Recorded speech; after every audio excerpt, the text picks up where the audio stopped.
Hi children, it's Grandma Carla, and right now I'm outside in the beautiful sunshine, except I'm under a gazebo, and I wanted to read to you some more of Beezus and Ramona. And this is chapter 4. Mother, I'm home, Beezus called as she burst into the house one afternoon after school.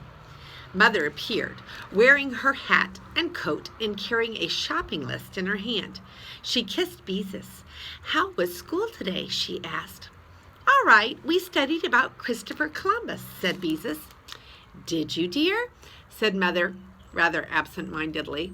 I wonder if you would mind keeping an eye on Ramona for half an hour or so while I go do the marketing. She was up so late last night I let her have a long nap this afternoon, and I wasn't able to go out until she woke up. All right, I'll look after her, agreed Beezus. I told her she could have 2 marshmallows, the Mother said as she left the house. Ramona came out of the kitchen with a marshmallow in each hand. Her nose was covered with white powder. What's Christopher Columbus? She said. Christopher Columbus, Beezus corrected. Come here, Ramona. Let me wipe off your nose. No, said Ramona, backing away. I just powdered it. Closing her eyes, Ramona pounded one of the marshmallows against her nose. Powdered sugar flew all over her face. These are my powder puffs, she explained. Beezus started to tell Ramona not to be so silly. She'd get all sticky, but then she decided it would be useless. Ramona never minded being sticky. Instead, she said Christopher Columbus is the man who discovered America. He was trying to prove that the world is round. Is it? Ramona sounded puzzled. She beat the other marshmallow against her chin. Why, Ramona, don't you know that the world is round? Beezus asked. Ramona shook her head and powdered her forehead with the marshmallow. Well, the world is round just like an orange, Beezus told her. If you could start out and travel in a perfectly straight line, you would come right back where you started from. I would?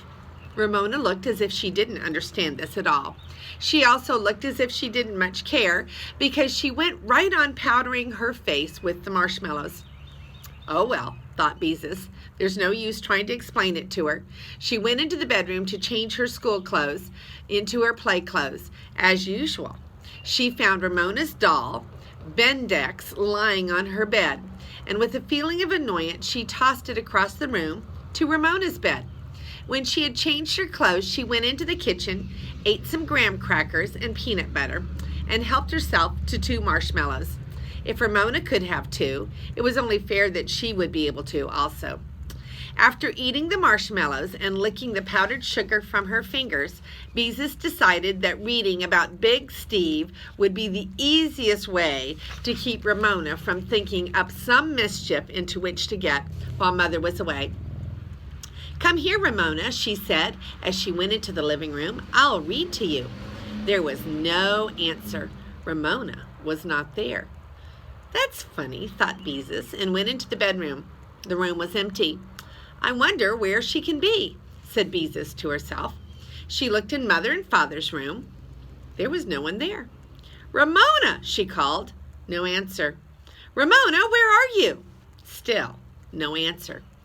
Well, Beezus was worried. She did not think Ramona had left the house because she had not heard any doors open and close. Still, with Ramona, you never did know. Maybe she was hiding. Beezus looked under the beds. No Ramona. She looked in the bedroom closets, the hall closet, the linen closet, even the broom closet. Still, no Ramona. She ran upstairs to the attic and looked behind the trunks. Then she ran downstairs to the basement. Ramona, she called anxiously as she peered around in the dim light. The basement was an eerie place with its gray cement walls and the grotesque white arms of the furnace reaching out in all directions. Except for a faint sound from the pilot light, everything was silent. Suddenly, The furnace lit itself with such a whoosh that Beezus, her heart pounding, turned and ran upstairs. Even though she knew that it was only the furnace, she could not help being frightened. The house seemed so empty when no one was answering calls. Uneasily, Beezus sat down in the living room to try to think while she listened to silence.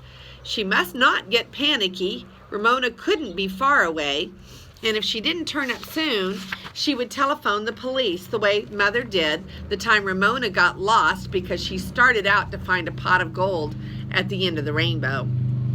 Thinking of the rainbow reminded Beezus of her attempt to explain to Ramona that the world is round like an orange.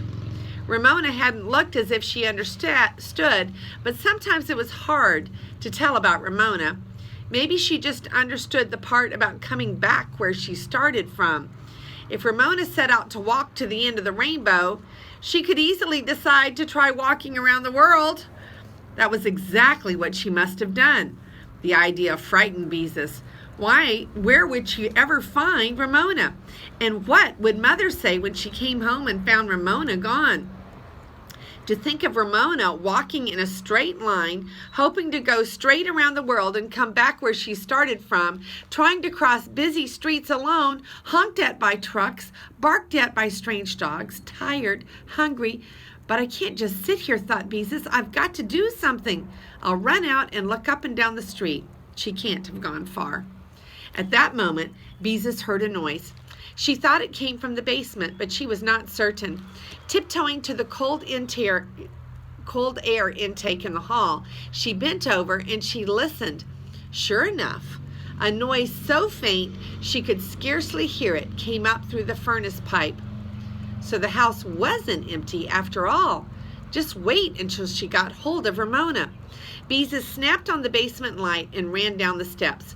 Ramona, come out, she ordered. I know you're here. The only answer was a chomping sound from the corner of the basement. Beezus ran around the furnace, and there, in the dimly lit corner, sat Ramona, eating an apple. Beezus was so relieved to see Ramona safe, and at the same time so angry with her for hiding that she couldn't say anything. She just stood there, filled with exasperated, mixed-up feeling that Ramona so often gave her. Hello, said Ramona through a bite of apple. Ramona Geraldine Quimbley, she exclaimed when she had found her voice. What do you think you're doing? Playing hide and seek, answered Ramona. Well, I'm not, snapped Beezus. It takes two to play hide and seek. You found me, Ramona pointed out. Oh, once again, Beezus could not find any words. To think she had worried so when all of the time Ramona was sitting in the basement listening to her call and eating an apple too.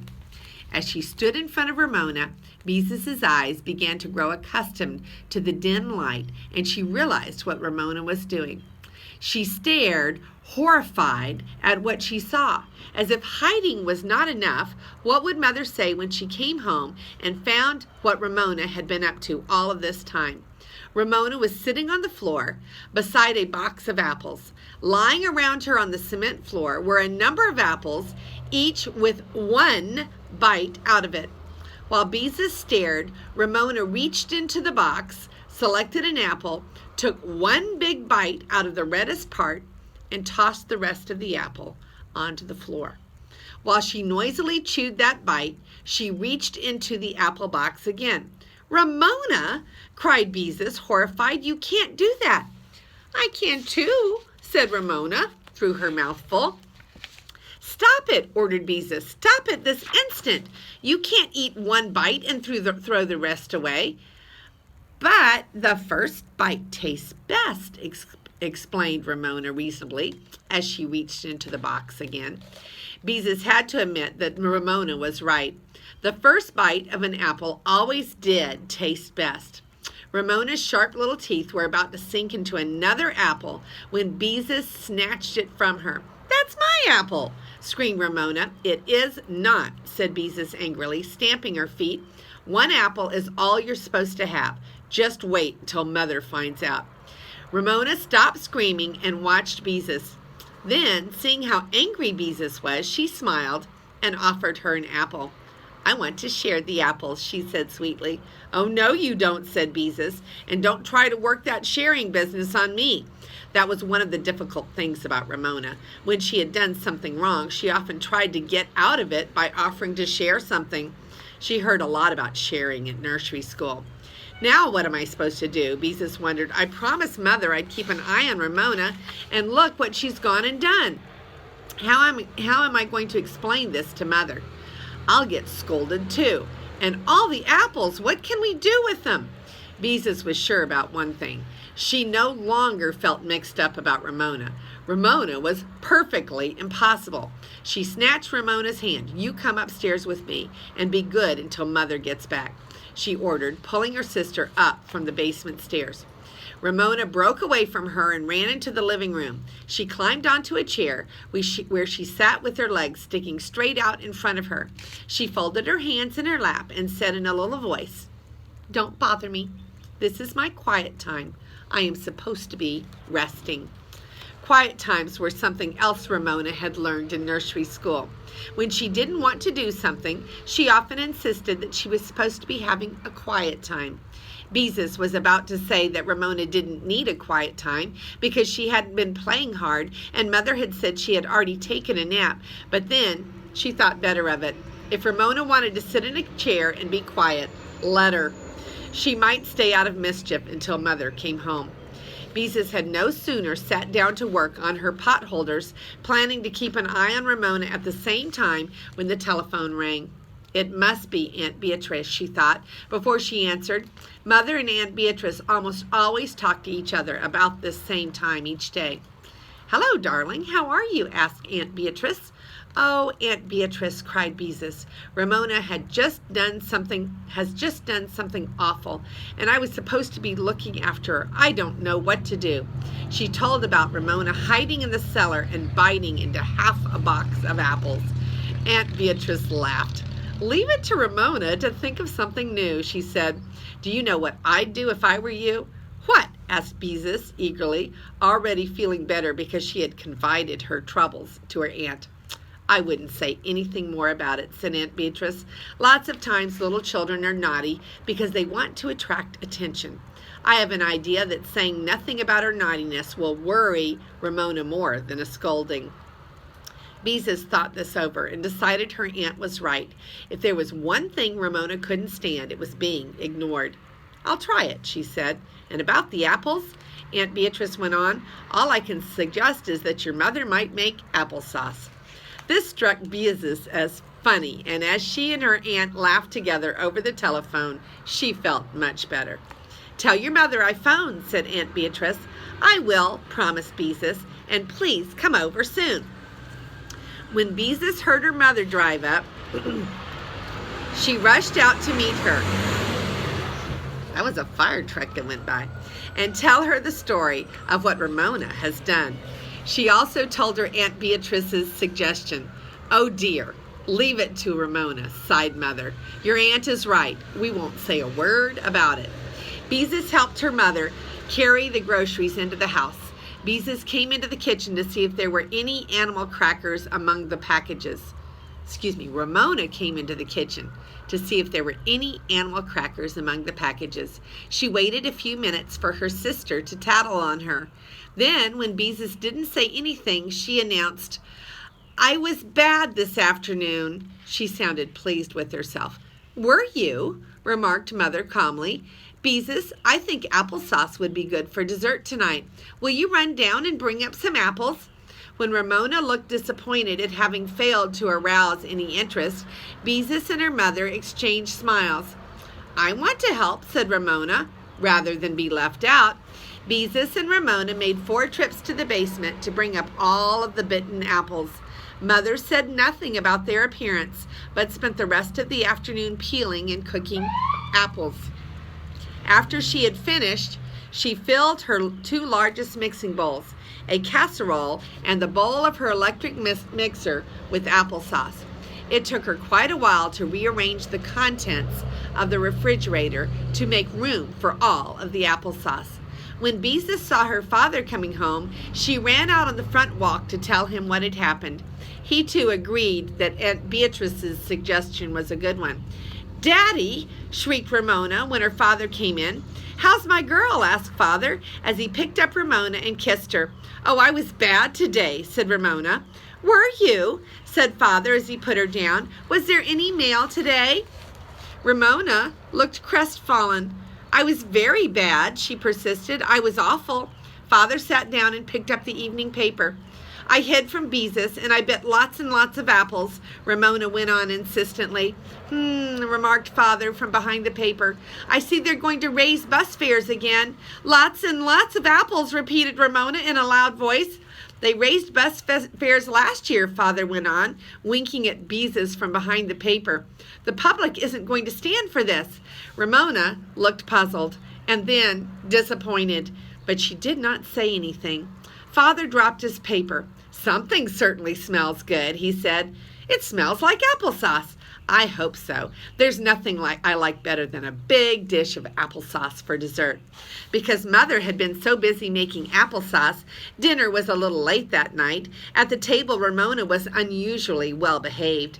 She did not interrupt, and she did not try to share her carrots the way she usually did because she did not like carrots.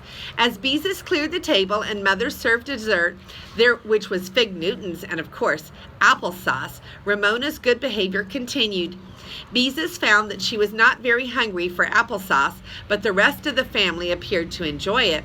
After Beezus had wiped the dishes for Mother, she sat down to embroider her potholders. She had decided to give Aunt Beatrice the potholder with the dancing knife and fork on it instead of the one with the laughing tea kettle. Ramona approached her with Big Steve, the steam shovel, in her hand. "Beezus, will you read to me?" she asked. "She thinks I'll say no, and then she can make a fuss," thought Beezus. "Well, I won't give her the chance." "All right," she said, putting down her potholder and taking the book, while Ramona climbed into the chair beside her. Big Steve was a steam shovel. He was the biggest steam shovel in the whole city. Beezus read. "Grrr," growled Big Steve when he moved the earth to make way for the new highway. Father dropped his newspaper and looked at his two daughters sitting side by side. "I wonder," he said, "exactly how long this is going to last." "Just enjoy it while it does," said Mother, who was basting patches on the knees of pairs of Ramona's overalls. "Grrr," growled Ramona. "Grrr."